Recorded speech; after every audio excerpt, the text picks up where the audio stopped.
we've been keeping track of critics of Snyder, and in particular Justice League, but within Justice League itself, we have various characters. In particular, Wonder Woman has become a source of controversy. Now, to be fair, the person in question did not know some of this information because it's very, very recent, so I'm going to treat it as its own specialized subclass. It's relevant to the general issue of the Snyder Cut, but if you're just more of a Wonder Woman fan, hopefully this will be somewhat informative and we'll try to be as fair-minded as possible. But again, it's a very, very confusing set of remarks, but let's let the person speak for themselves and hopefully we'll learn something at least.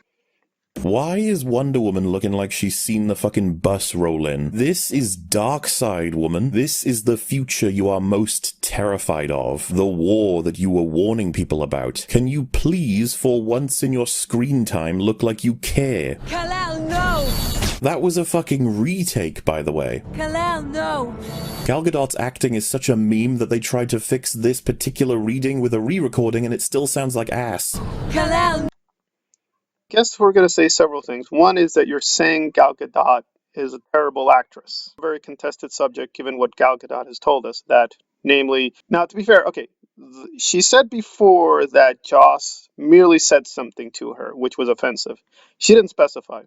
But now after May 8th, she has specified that he definitely threatened her, and on top of this, she felt that certain dialogue for Wonder Woman was character assassination. It didn't feel like Wonder Woman. A little different. I mean, what the fuck took her so long? She moves at the speed of sound and tanks headbutts from fucking Superman.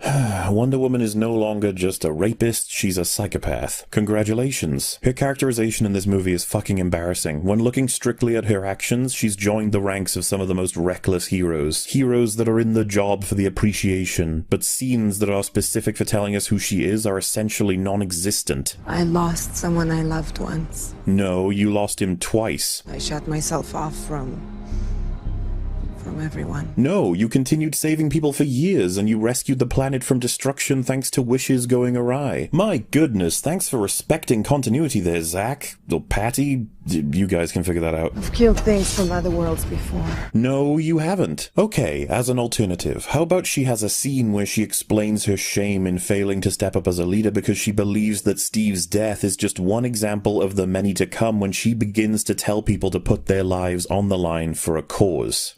But now you could say, okay, well, strictly speaking, he's only talking about the acting. The acting is terrible, and that might be true whatever the version we're talking about. Okay, that's a fair point to some extent. Maybe Gal Gadot's acting does need improvement. However, you're also saying that the Wonder Woman Zack Snyder is giving us is not within the continuity of what Patty Jenkins has given us. And Patty Jenkins is on record that she does not consider the Whedon cut to be canon with her Wonder Woman. So you're just wrong. But again, as a final thing, you might say that continuity itself is not an issue. I'm just looking at the films. I'm not going to go to Jenkins or Gal Gadot.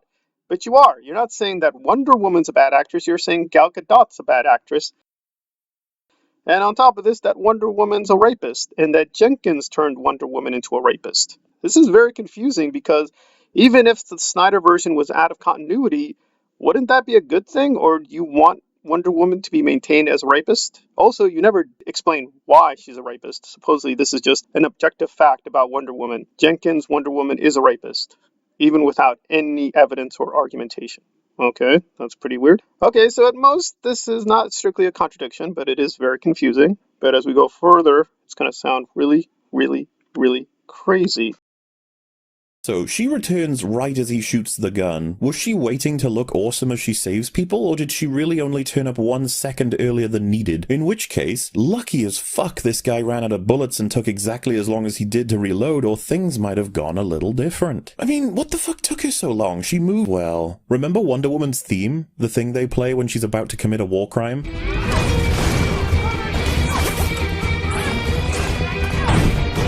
Well... Okay, so now on top of all this, you're saying that Wonder Woman is a war criminal. But the war criminal part comes from the Jenkins version, which is kind of bizarre because you were saying earlier that the Snyder version is not within the continuity of the Jenkins Wonder Woman. So that's kind of confusing because Zack Snyder's a producer of Wonder Woman. At least at that time, he was officially within the DCEU. So he had to see the script and either approve or disapprove. And the way Patty tells it, that Zack was very supportive of her vision. This is very confusing. You're saying the Jenkins version has a war criminal and a rapist, and Zack should have kept continuity. She's also apparently an egomaniac, but nowhere do you provide any statements, any evidence, any research, any articles. I mean, listen, if you're getting fired upon by uniformed soldiers, you killing in self-defense is not a war crime. That's pretty obvious. You don't need to be a legal expert to know that. Anyway. And then as a final note, you're making these weird illogical statements about the terrorists and their bullets. All guns have limited bullets. All guns by definition will run out of bullets. So it's not lucky that, oh, it's real lucky. That person ran out of bullets. They're gonna run out of bullets anyway, unless the person has the Infinity Gauntlet or they're Thanos or he has a mutant power that he can keep creating bullets. He's gonna run out of bullets. So what exactly are you saying? Are you saying this is some magical gun? Are you saying he has special powers we're not aware of? He's gonna run out of bullets regardless. That's why she concentrates on saving civilians, because he has to run out of bullets. Period. That's going to happen even in this fictional reality. So unless you're saying there's something radically exceptional about this person, they're going to run out of bullets. So is that a joke, or is that just you being stupid? Hard to tell. So this is a bit all over the place in terms of what Wonder Woman is, or the way she's being interpreted. She's being interpreted as a rapist, an egomaniac, and Zack Snyder should have kept continuity with this, but the Joss version is so much better because she's caressing Ben Affleck for a couple of seconds. I don't know. She has brighter colors. Again, I'm not even disagreeing with him that Joss on the whole is a better writer than Zack Snyder. I think that can be shown easily. However, the question is he a better writer of Wonder Woman? You're not providing much evidence that he is. So, but we'll go through this more carefully because this is an interesting and important topic, not just for Wonder Woman, but how female characters are in all fictional universes. But so far, it's not a very impressive defense of Whedon, at least not so far.